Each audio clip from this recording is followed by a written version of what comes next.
ሙስሊሞች ነብያቸውን እንደሚወዱ ነብያቸውን እንደሚያከብሩ ያየውበት ስለሆነ ነው። እኔ ዛሬ በያላቅም ታውቃላችሁ። ዛሬ ግን በጣም ይቅርታ። ስለዚህ በስርዓት የሀሳብ ነፃነትና በስርዓት መነጋገር መልካም ነው። የሀሳብ ነፃነት ሌላ ጉዳይ ነው። ነቢያቶቻችንን ማዋረድ እውቀት አይጠይቅም። ስለዚህ በጣም በጣም በጣም ይደብራል። እኔ ደብሮኛል። በቃ ስለጠየቃችሁ ነው ይሄን የምመልሰው። ነገሩን አዙራ ይቅርታ ይጠይቅ፣ ነገሩ በሰላም ይላል። ለፍርድም ቢያቀርቡ ትክክለኛ ጥያቄ አላቸው። ምድራጅ ልጥ ማለት ነው። እንቀበሩን ይዛል ሰዓታት ገበ አንዳ ማርፈይ ጾምሽ ጽፊ እኔ እፎይ ነኝ። አይሻልሽም? እፎይ ገለባ እንፉሽ ገለባ ልክስክስ። ጌታን ተከታይ፣ እግዚአብሔርን ተከታይ። ሰው አይደለም የምትከታዩ። እውነት ነው። ሰውም በመከተል የምጠብቅሽ ምድራጅ ልጥ ማለት ነው። እንቀበሩን ይዛል ሰዓታት ገበ አንዳ ማርፈይ ጾምሽ ጽፊ እኔ እፎይ ነኝ። በመሰረቱ ከሙስሊሞች ብዙ ነገሮች የሚመጡ ድሮ ጊዜ የነበረች አንድ ወፍ ህፃናት ሊይዟት ሲያሯሩጧት አምልጣ አንድ ዛፍ ላይ ትወጣለች። ይህን ጊዜ ከታች ሆኖ ሲያያት የነበረ አንድ ሽማግሌ ሰው ነይ እኔ ጋር ማንም አይነካሽም ስላላት ይህች ወፍ አምናው ትወርዳለች። የዚህን ጊዜ ይህ ሽማግሌ ባልተጠበቀ መልኩ አይኗን ያጠፋታል። የዚህን ጊዜ በጊዜው ወደ ነበረ አንድ ታላቅ ጠቢብ በመሄድ ክስ ትመሰርታለች። ጠቢቡም እንግዲህ አይንሽን ስላጠፋሽ አይኑ ይጥፋ ሲላት፣ ወፏም የለም የሸወደኝ ጺሙ ነው ጺሙን ላጩልኝ አለች ይባላል።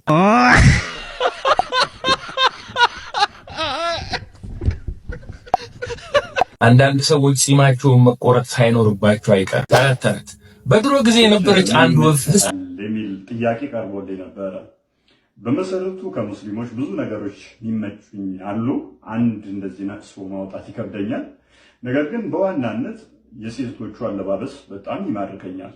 ዘመናዊ ናቸው ሴቶቹ። በቃ አለባበሳቸው ኩልስታፍ፣ ሁሉ ነገራቸው ያምርባቸዋል። በቃ ስርዓታቸውን በጠበቀ ነው። ምክንያቱም ከሃይማኖት በላይ ምንም ነገር የለም ማለት። ስለዚህ ሃይማኖታቸውን በሚያዛቸው መልክ ነው የሚያደርጉት። ያን ነገር በጣም በዋናነት ማደንቀውና ደስ የሚለኝ ነው። ሌላኛው የህብረት ጸሎታቸው ደስ ይለኛል። ለምሳሌ ጠዋት የሚያደርጉት፣ ከሰዓት የሚያደርጉት፣ ማታ የሚያደርጉት በህብረት ለዱዓቸው በጣም ትልቅ ክብር ነው የሚሰጡት። ይሄ ሌላው ሃይማኖት ላይ እንደዚህ ይደረጋሉ? ይሄ እንጃ ጥያቄ አለኝ። ምክንያቱም ለምሳሌ ስንቱ ነው ስራውን ዘግቶ ለሶላት የሚሄድ፣ ሌላው ሃይማኖት ላይ ለጸሎት የሚሄድ። ሙስሊሞች ግን እንደዚህ ቀልድ አያውቁም። በዲናቸው ላይ ይደራደሩ። ይህን ነገራቸውን በጣም ነው የምወደው። ሌላ ደግሞ በእስልምና ውስጥ ለምሳሌ ሃይማኖታቸውን አያስደፍሩም፣ ያስከብራሉ። ይሄም በጣም ማደንቀውና ደስ የሚለኝ ነው። በተጨማሪ ደግሞ በእስልምና ለምሳሌ ሐሰተኛ ነቢያቶች አሉ።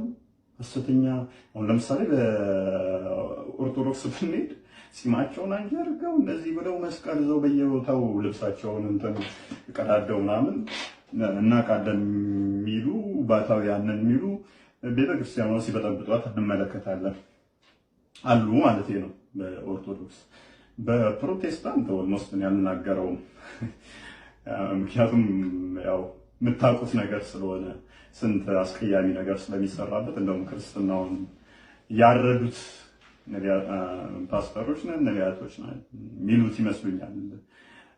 ክርስትናውን በቁም የፈጠፈጡት አሉ የሉ የሚለውን ያው ብዙም እነሱ ላይ ጊዜ ማጥፋት አልፈልግም። ግን በእስልምናው ላይ በጣም ከምደነቅባቸው ነገሮች አንዱ በእስልምና ላይ ነብይ ነኝ ወይንም እንዲያቀላለው እንዲተፈጠረ እንደዚህ ሆነ እንደዚህ እያለ ትንቢት የሚናገር ሰባችሁ ሰምቻለሁ። ቢሰድብ መሐመድ አንድ ግለሰብ ነው በህግ ይጠየቃል። ለምን? ትልቁን የእስልምና እምነት ማርከስ ነው። ኦሮሞዎች ለፖለቲካ ጥቅም ባራገቡት ቁጥር ቢሰድብ እንኳ ሙስሊሞች መንጠቀቅ አለባቸው። ቢሰድብ እንኳ ለምን መሰላቸው? መልካም እምነታቸውን ጦርነት ሊያስነሱባቸው ማለት ነው። የሚወዳቸውን ኦርቶዶክስ ሊያስነሱባቸው። አንድ ሰው ላጠፋ ያ ሰው በህግ ቁጥጥር ስር መዋል ይችላል። ህግ ካለ ከሌለ ምንም ልታደርገው አይችልም። መቃወም ነው፣ አንተም ትቃወመዋለህ። ወይ እብድ ነው ትለዋለህ፣ ወይ ደግሞ እምነቱ ኦርቶዶክስ ስለሆነ እኛን አይወድም ብለህ ትተዋለህ። ከህብረተሰቡ እኮ ይተፋል እኮ በሄደበት ይሸማቀቃል። ስለዚህ የሚያዋጣው እንግደል ሳይሆን ህግ ካለ በህግ ማቅረብ፣ ህግ ከሌለ መተው ነው። መልስ ሰጠህ ይሄ እኛን አይመለከትም። ኦርቶዶክስም ወጥቶ ሰድቦ ከሆነ አይ ይሄ የኛ ወገን አይደለም፣ ኦርቶዶክስ እስልምን ወይም ደግሞ ፕሮቴስታንት አንቋሽ አይልም፣ ሰውን በፍቅር አምጣው አስገባው ነው እንጂ እንዲህ የሚባል ነገር የለም ብሎ መልስ መስጠት አለባቸው። ስለዚህ አሁን ይሄ የመጣውን የሚመስለኝ ግን ለሙስሊምም ለክርስቲያኑም አይጠቅምም። እውነት ከሆነ እኔ አልሰማውም፣ ይሳደብ አይሳደብ አላውቅም።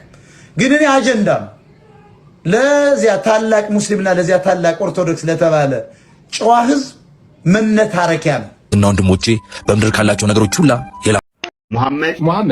ሙሐመድ ነብዩ መሐመድ ሰለላሁ ዐለይሂ ወሰለም ለሙስሊም እህትና ወንድሞቼ በምድር ካላቸው ነገሮች ሁላ የላቁ የገዘፉና የተከበሩ እንዲሁም ማይነኩ ውድ ነብያችሁ ናቸው። ተነግሮኝ እንዳይመስል ኖሬ ያውቀዋለሁ። የቃሲም ልጅ ነኝ። ቢመርህም ሂስህን ዋጠው። አከተመ። ሙሐመድ ነብዩ እናነባለን። የትም እንዳትሄዱ።